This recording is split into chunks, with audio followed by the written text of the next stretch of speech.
다시 한번 마음을 다짐하겠습니다. 주여 말씀하옵소서. 말씀대로 지켜 행하는 우리 모두가 되기를 축복합니다. 예수님은 이 땅에 생명의 빛으로 오셨습니다.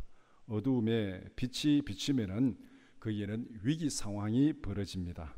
빛을 받아들이든지 아니면은 빛을 거역하든지 결정을 해야 됩니다. 우리가 그냥 밤중에 이렇게 어두움에 오래 있다가 갑자기 불이 팍 비치면 어떻게 되겠습니까? 편안하지 않잖아요. 눈이 부시고 막 불편하고 그렇잖아요. 이 어두움 세상 가운데 빛이 비치면은 거기에는 굉장히 어렵고 힘든 위기 상황이 닥치게 됩니다. 그래도 빛을 받아들인지 아니면 그것을 거역하고 도망가든지 이 결정을 해야 되는 그런 상황입니다. 요한복음 3장 20절 21절 이렇게 말씀합니다.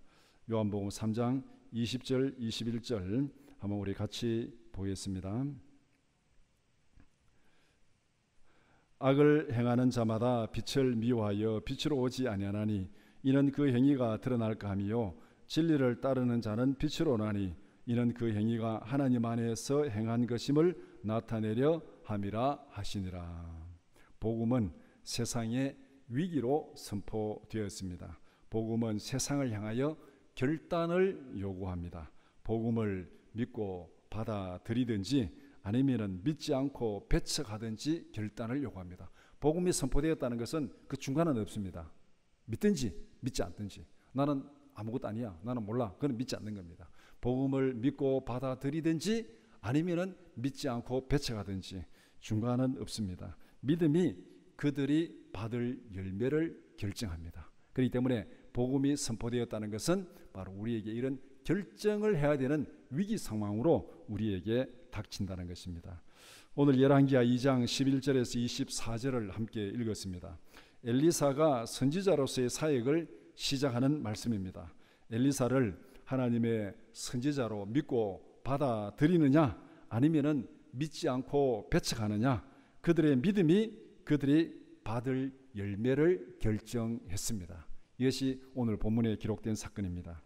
열왕기하 2장 11절에서 24절을 두 부분으로 나눠서 함께 살펴보고자 합니다. 첫 번째는 엘리사의 취임식 11절에서 18절 말씀, 두 번째는 엘리사의 사역 19절에서 24절입니다.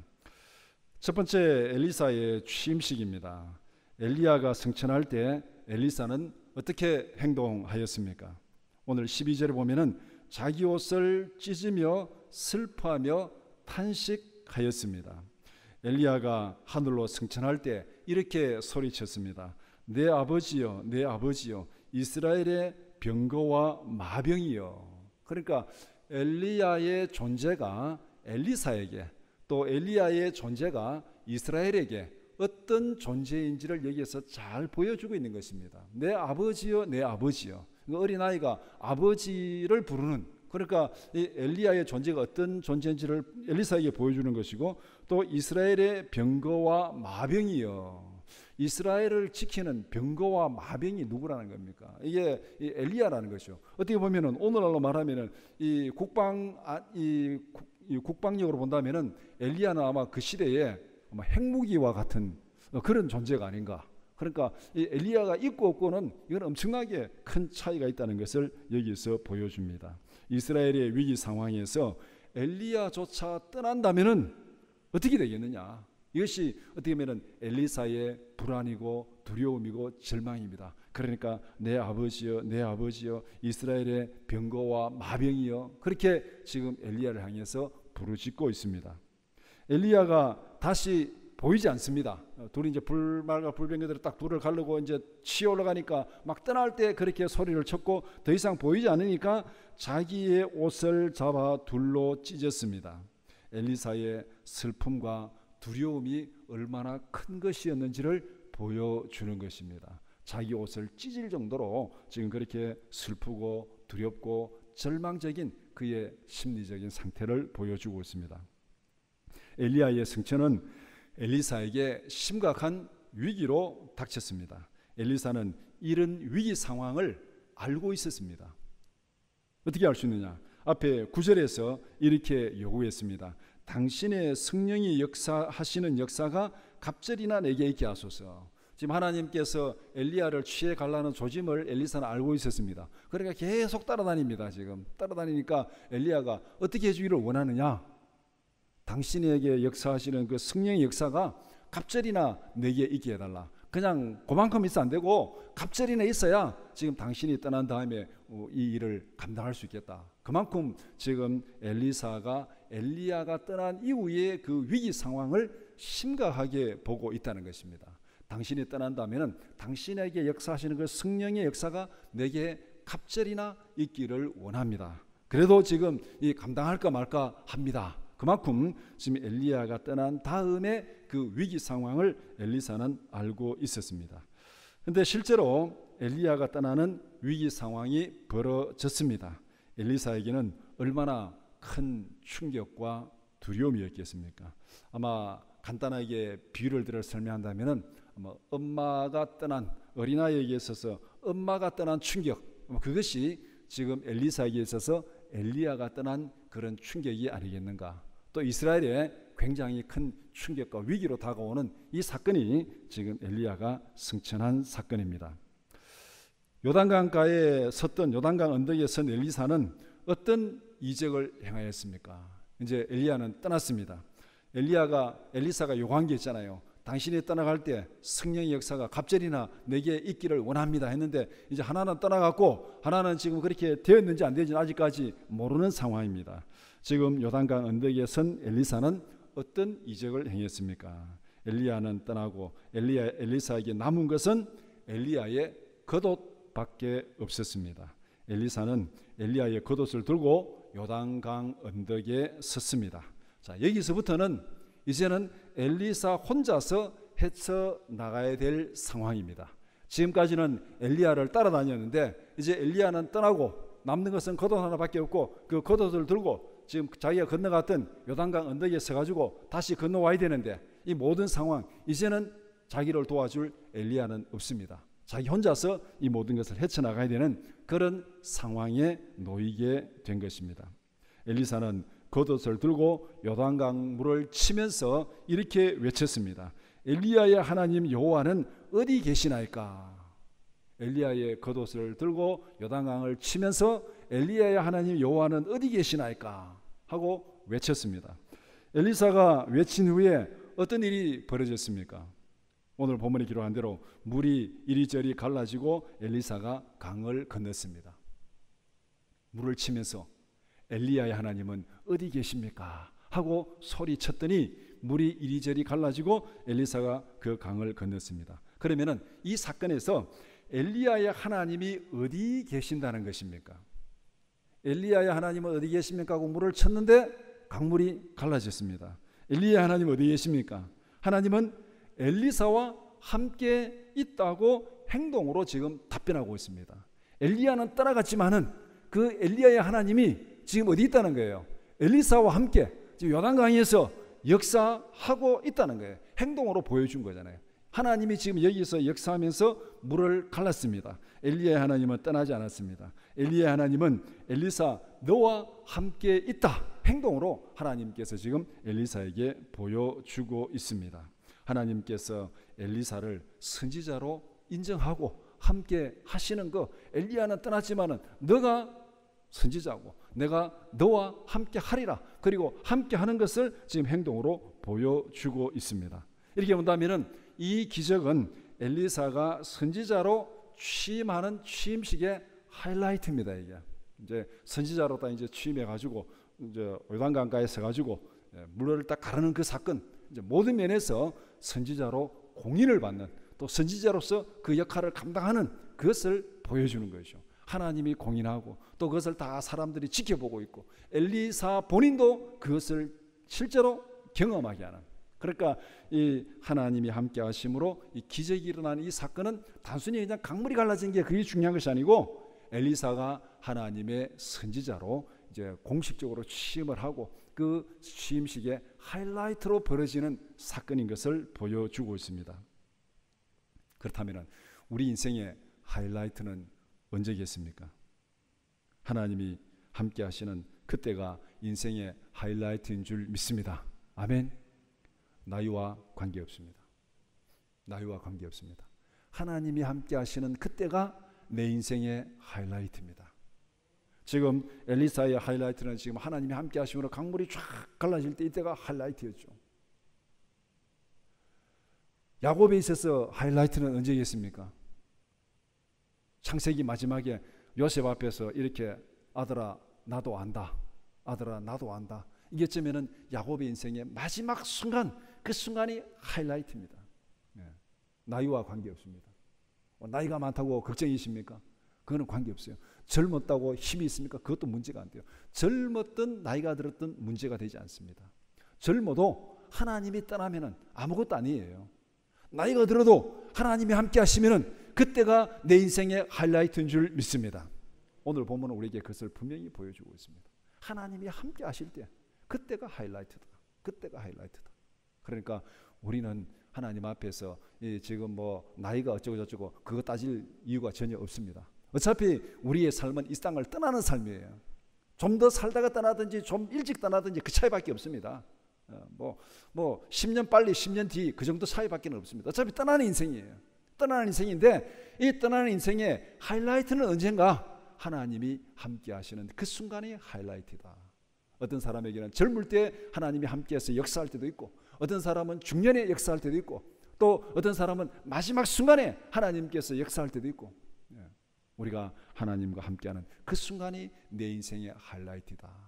기본적으로는 그것이 한순간이 아니라 정말 하나님과 동행하는 우리의 삶이 되기를 축복합니다. 예리고에 있던 선지자의 제자들은 엘리사를 어떻게 영접하였습니까?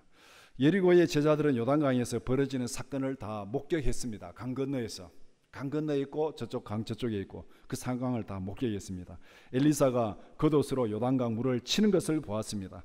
요단강이 갈라지는 것도 보았습니다. 이 사건을 목격한 그들은 어떻게 행동했습니까? 엘리야의 성령이 엘리사 위에 임하셨다, 그렇게 소리쳤습니다. 엘리야의 성령이 엘리사 위에 임하셨다. 그 강을 건널 때 엘리야가 그렇게 강물을 가르고 건너갔습니다. 그런데 엘리야는 승천했습니다. 이제 엘리사만 남았어요. 엘리사가 다시 강물을 건너올 때 똑같은 사건을 일으키면서 건너왔습니다. 그러니까 엘리야와 함께 하셨던 그 하나님께서, 그 성령이 엘리사와 함께 하셨다. 이거는 증거로, 눈앞에 보이는 현상으로 분명히 증명해 주는 사건입니다. 그리고 그 사건을 본 이 선지자의 제자들이 엘리사에게로 나가서 땅에 엎드려 경배했습니다. 엘리사의 취임을 환영하고 경배하는 그 사건, 이제 여리고에 있던 모든 제자들이 엘리야의 그 직책이 엘리사에게로 그대로 계승되었고, 엘리야의 성령이 엘리사에게로 그대로 역사하는 그것을 보고 그에게 나가서 엎드려 경배하는 사건입니다. 그들은 엘리사에게 한 가지 또 민망한 요구를 합니다. 이렇게 여기까지는 참 좋았습니다. 이렇게 경배하고 그를 두려워하고 존경하고까지는 좋았는데, 우리 가운데 군대가 있으니까 보내가지고 엘리야의 시체를 찾게 해달라. 하나님의 성령이 데리고 올라가다가 어디 떨어뜨릴지 모르니까 그것 좀 찾게 해달라고. 그래서 갈 필요 없다는데도 가겠다고 그렇다 그러면 가라고 했습니다. 가서 군사를 보내가지고 엘리야 시체를 찾게 했습니다. 50명이 가가지고 3일 동안 찾았는데 찾지 못하고 돌아왔습니다. 그런데 이렇게 해가지고 이제 이 사건이 이렇게 마무리되었는데, 이 모든 사건의 결론이 뭐겠습니까? 여기서 군사가 50명 가지고 3일 동안 찾았습니다. 시체를 못 찾았습니다. 무엇을 증명해 주고 있습니까? 엘리야는 회리 바람을 타고 하늘로 승천했다. 그들이 믿음이 있었건 없었건 간에 가서 찾은 그것은 결국은 뭡니까? 모든 사람들에게 엘리야는 승천했다는 것을 분명히 보여준 거예요. 뭐 혹시라도 그런 일이 없었다면은 간혹 어떤 사람들이 뭐 가다가 떨어졌지 어떻게 하냐, 뭐 이렇게 또 못 믿을 수도 있잖아요. 근데 어쨌건 가지고 50명이 사사시 뒤졌는데 못 찾았으니까 이거는 믿음이 있건 없건 간에 못 찾은 겁니다. 못 찾았으니까 이거는 인정할 수밖에 없는 그런 상황입니다. 엘리야가 하나님의 능력으로 승천했다. 그 다음에 엘리야의 하나님은 엘리사와 함께 계신다.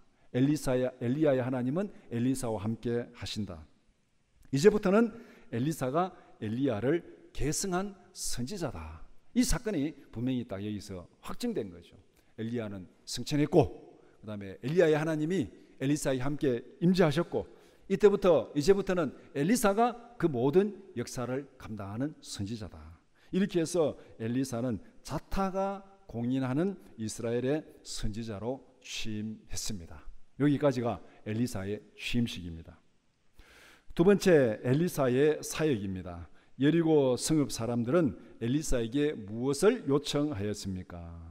여리고 사람들이 엘리사에게 그들의 어려움을 호소하고 있습니다. 이 성읍의 위치는 참 좋습니다. 이 성읍의 위치는 참 좋습니다. 그러나 물이 나빠서 토산이 익지 못하고 떨어집니다. 우리 옛말에 뭐 물 좋고 정자 좋은 곳이 없다 그러는데 아마 이 여리고가 딱 그런 것 같아요. 위치는 참 좋은데 물이 안 좋아가지고 토산이 익지 못하고 떨어집니다. 그럼 이게 도대체 어떻게 되겠어요? 이게 세상에 이런 구조적이고 치명적인 불황이 어디에 있습니까? 이게 농사 지었는데 열매가 다 떨어지면은 이게 흉년이잖아요. 흉년. 오늘날 말하면 불경기도 이런 불경기가 없습니다. 이게 뭐 흔히 말하는 뭐 IMF 때 위기는 위기도 아닙니다. 이게 비하면은 이거는 구조적이고 치명적이에요. 언제 해결될지 기미가 안 보여요. 뭐 경기가 좋아질 때 있고 나빠질 때 이렇게 경기를 타는데 이거는 지금 물이 나빠가지고 열매가 안 맺히니까 이거 세월이 간다고 해가지고 달라질 게 아닙니다. 이게 그러니까 이거는 정말 이 여리고에 있어서는 치명적인 거죠. 구조적이고 치명적이고 도시는 참 좋은데 터는 참 좋은데 물이 안 좋아가지고 그 도시가 고난을 당하고 있고 어려움을 당하고 있고 가난 가운데서 살아갈 수밖에 없는 그런 상황. 그것을 지금 해결해 달라고 그렇게 엘리야에게 요청을 하고 있습니다. 여리고 사람들이 엘리사에게 자기들이 해결하지 못하는 어떻게 보면 조상 대대로 내려오는 이 고민이잖아요. 이 고민거리를 엘리사에게 해결해 달라고 요청하는 것은 어떤 의미가 있겠습니까? 엘리사의 능력을 믿는다는 거예요? 믿지 못한다는 거예요? 믿지 못한다면 이런 부탁을 할 이유가 없죠. 이거 부탁해도 안 돼. 이거 엘리사 부탁해도 안 돼. 그런데 자기들이 지금까지 대대로 해결하지 못한 이 고충을 엘리사에게 내놓고 이것 좀 해결해 달라고 요청한다는 것은 그만큼 이들은 엘리사의 권위와 능력을 믿고 인정한다는 거예요. 엘리야의 하나님이 엘리사에게 함께 하셔서 역사하시는데 그 하나님의 능력이라면은 고칠 수 있겠다. 이런 어떤 믿음, 이런 신뢰가 있기 때문에 그들은 엘리사에게 이 고충을 털어 놓았습니다. 엘리사를 선지자로 믿고 받아들일 뿐만 아니라 선지자를 통해서 주어지는 하나님의 은혜를 간구하고 있습니다. 여리고의 불황은 어떻게 해결되었습니까? 선지자가 새 그릇에 소금을 가져다가 물 근원에 던졌습니다. 이게 뭐 소금이 뭐 무슨 역할을 했든지 그거는 별로 중요하지 않습니다. 소금은 무슨 역할, 그거는 전혀 중요하지 않아요. 왜냐하면 뭐 소금이 중요하다면 물 근원에서 물이 계속 나오는데 소금은 떠내려가 버리면 뭐 그 아무것도 아니잖아요. 그것이 중요한 것이 아니고 뭐라고 말하고 있어요? 그렇게 던지면서 여호와의 말씀이 내가 이 물을 고쳤다. 여호와의 말씀이 내가 이 물을 고쳤다. 엘리사가 선포한 대로 어떻게 됐습니까? 물이 고쳐졌습니다. 엘리야의 하나님이 어디 계십니까? 하고 뭐 요단강물을 쳤더니 물이 갈라졌습니다. 누가 역사하셨습니까? 엘리야의 하나님이 역사하신 거죠. 그 다음에 여호와의 말씀이 내가 이 물을 고쳤다. 그랬더니 물이 고쳐졌어요. 누가 고쳤습니까? 하나님이 고치신 거예요. 하나님이 고치신 거예요. 구조적이고 치명적인 여리고의 불황이 해결되었습니다. 하나님께서 그 불황을 고쳐주신 거예요. 우리의 먹고 사는 문제도 하나님이 해결해 주셔야 될 줄 믿습니다. 이거는 우리가 어떻게 부정할 수 없는 사실입니다. 지금 우리가 이 코로나로 인해 가지고 이거는 뭐 너무너무 우리가 인정할 수밖에 없는 사실이잖아요. 뭐 이걸로 인해 가지고 뭐 소수의 또 돈을 많이 번 사람도 있습니다. 이 기회에 또 이렇게 뭐 마스크를 만든다든가 뭐 하여튼 뭐 또 아마존 같은데 이게 돈을 많이 번 기업도 있지만은 대부분의 기업이 엄청난 타격을 받은 거예요. 뭐 예를 들면 뭐 관광 산업, 여행 가고 뭐 항공기, 뭐 그래 많이 뜨던 그 비행기들이 다 지금 땅에 붙어 있으니까 이 항공 산업들이 다 지금 뭐 부도가 직전이고 뭐 하여튼 이게 뭐 한두 가지가 아니죠 이게. 예. 아무리 계획을 세우고 뭐 해도 이게 하나님께서 질병 한번 보내버리니까 이게 뭐 해결이 없어요. 해결이 안 돼요. 메뚜기 한번 훑고 가버리면은 뭐 방법이 없습니다 이게. 예. 우리가 성경 읽으면서 메뚜기 지향, 뭐 전염병 지향, 이거 옛날에나 있을 일이지. 요새처럼 이렇게 의술이 발달하고 요새처럼 과학 문명이 발달했는데, 이거는 구약에 있는 메뚜기 지향, 전염병 지향, 구약에 있는 그런 걸로 우리가 인식하고 받아들였는데, 지금 우리의 상황이 지금 그 상황이 똑같이 벌어지고 있는 거예요. 이 세상에 전염병이 창궐하고 있고 메뚜기가 지금 난리를 치고 있는 이 상황에 우리가 지금 살아가고 있잖아요. 우리의 먹고 사는 문제도 하나님이 지켜주지 않으시면은 우리는 보장받을 수 없습니다. 안전하게 살아갈 수가 없습니다. 경제적 불황도 하나님께서 풀어주셔야 됩니다. 아멘. 여리고의 구조적이고 치명적인 불황을 해결하신 그 하나님께서 오늘 이 시간 우리의 구조적이고 치명적인 불황도 해결해 주시옵소서. 이것이 오늘 우리의 기도 제목이 되어야 됩니다. 베델로 올라가던 길에서 만난 아이들은 엘리사에게 어떤 행동을 하였습니까? 오늘 이 본문에서 이 사건에서 우리 흔히 육하 원칙 그러죠. 언제, 어디서, 누가, 무엇을, 어떻게, 왜. 이걸 한번 여기 딱 요 말씀에 23절에 딱 적용을 시켜보면은, 언제 엘리사가 여리고에서 베델로 올라갈 때, 어디서? 베델에 가까이 온 길에서, 여리고와 베델 사이에서 이제 이 위치로 보면은 베델에 가까이 온 지점이 이제 여러 가지 뭐 주위의 이제 문맥이나 상황을 보면은 베델에 가까이 온 지점에서 누가? 작은 아이들이, 성경에는 작은 아이들인데 정확히 말하면은 10대 청소년들입니다. 요 원어로 보면은 나이 연령대가 10대 청소년들, 그 아이들이 무엇을? 엘리사 선지자를 어떻게 했습니까? 조롱하고 배척했습니다. 대머리여 올라가라, 대머리여 올라가라 이렇게 했는데, 이제 엘리사의 외모를 보고 지금 굉장히 조롱하면서 올라가는 것은 엘리야도 갔으니까 너도 가라, 이 올라가라 이 말은 좋은 분이었어 하니까 나쁜 분이라는 너도 꺼져라, 대머리여 꺼져라, 대머리여 꺼져라 이 얘기예요 지금 이게. 그러니까 이 앞에 여리고 사람들은 엘리사 앞에서 경배하고 엎드리고 그 모든 광경을 보고 그렇게 해서 이 여리고의 치명적인 그런 고민도 해결하고 엄청난 축복을 받은 거죠. 여리고는 지금 엘리사를 통해서 엄청난 축복을 받아요. 조상 대대로 고민거리가 해결됐잖아요. 이거보다 더 큰 축복이 어디 있습니까? 이게. 그런데 베델에 있는 아이들은 엘리사 그 위대한 선지자를 보고 대머리여 꺼져라, 대머리여 꺼져라 이렇게 지금 얘기하고 있는 겁니다. 왜 이렇게 얘기했습니까? 그들은 하나님을 믿지 않고 선지자를 존경하지 않았기 때문에. 하나님을 믿고 선지자를 존경했다면 감히 어떻게 이런 일을 할 수가 있겠습니까? 근데 하나님도 눈에 뵈지 않고 선지자도 뭐 하나님도 뭐 인정하지 않으니까 뭐 선지자 필요 없는 거죠. 그러니까 대머리에 꺼져라, 대머리에 꺼져라 이렇게 지금 조롱하고 배척하고 있습니다. 그러면은 왜 하필이면 베델에서 이런 일이 벌어졌을까? 베델은 굉장히 중요한, 구약에 보면 베델은 굉장히 중요한 도시예요. 굉장히 중요한 지점입니다. 하나님의 집인데 야곱 때부터 베델로 올라가자 해가지고 야곱 때부터 이게 정말 중요한 곳인데 왜 베델에서 이런 일이 벌어졌을까? 베델이 여리고와 다른 점이 도대체 뭐냐? 우리 이것을 여기서 한번 봐야 됩니다. 베델이 여리고와 다른 점이 뭐냐? 어떻게 보면은 여리고는 그 여호수아 때 점령할 때 저주받은 도시였지만은 베델은 이 초상 대대로 아주 오늘날 말하면 이 그 선교 유적지 같은 그런 중요한 도시입니다. 그런데 왜 이렇게 둘의 차이가 나는가? 베델은 이스라엘 왕국이 갈라진 이후에 우상 숭배의 중심지가 되었습니다. 르호보암과 여로보암이 나라가 갈라졌잖아요. 그래서 북쪽 이스라엘 왕국 여로보암이 송아지를 만들어 가지고 베델과 단에 두고 거기서 우상을 섬기게 하는 그 일이 지금 벌어진 거예요. 그러니까 여로보암 이후 왕국이 갈라진 이후부터 베델은 우상 숭배의 중심지가 된 것입니다. 열왕기상 12장 28절에서 29절 말씀 같이 보겠습니다. 이에 계획하고 두 금송아지를 만들고 무리에게 말하기를 너희가 다시는 예루살렘에 올라갈 것이 없도다. 이스라엘아, 이는 너희를 애굽 땅에서 인도하여 올린 너희의 신들이라 하고 하나는 베델에 두고 하나는 단에 둔지라.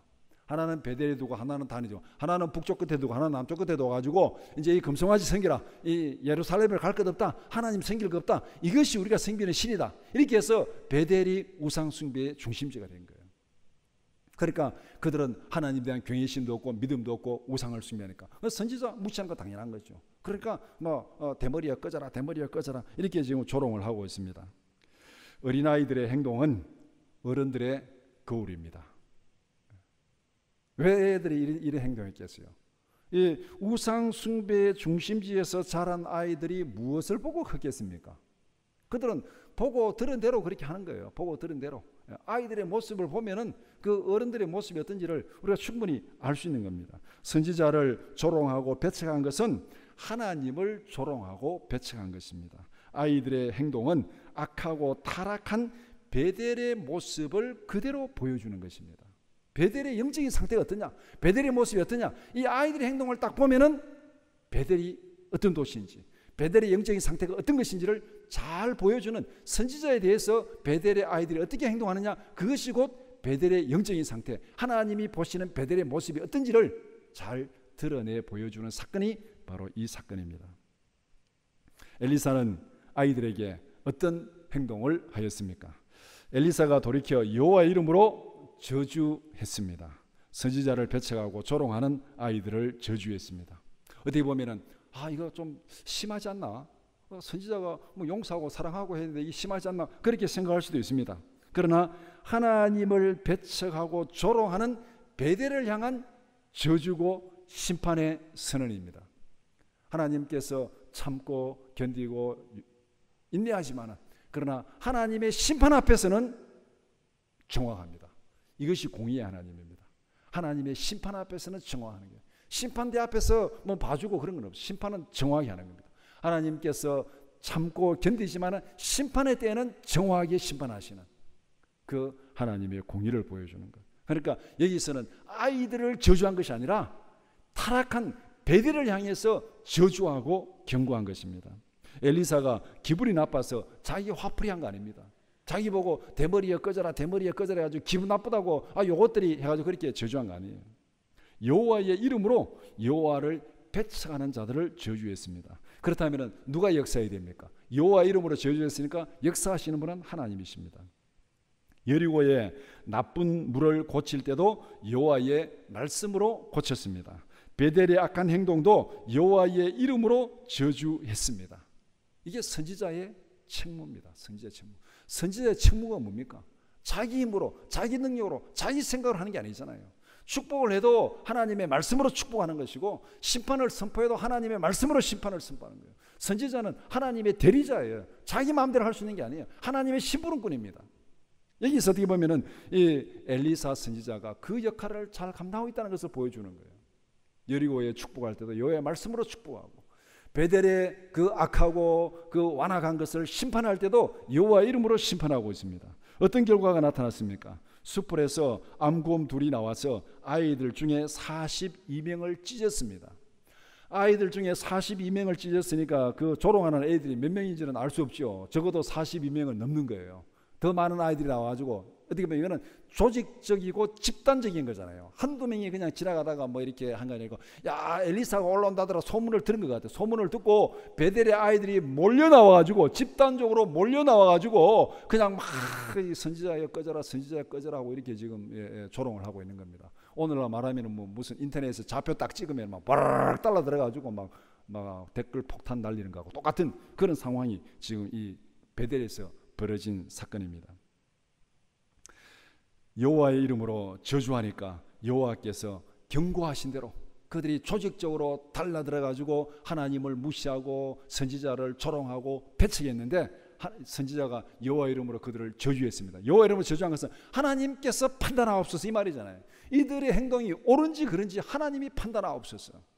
하나님께 맡겼더니 하나님께서 그들을 심판하고 찢어서 죽였습니다.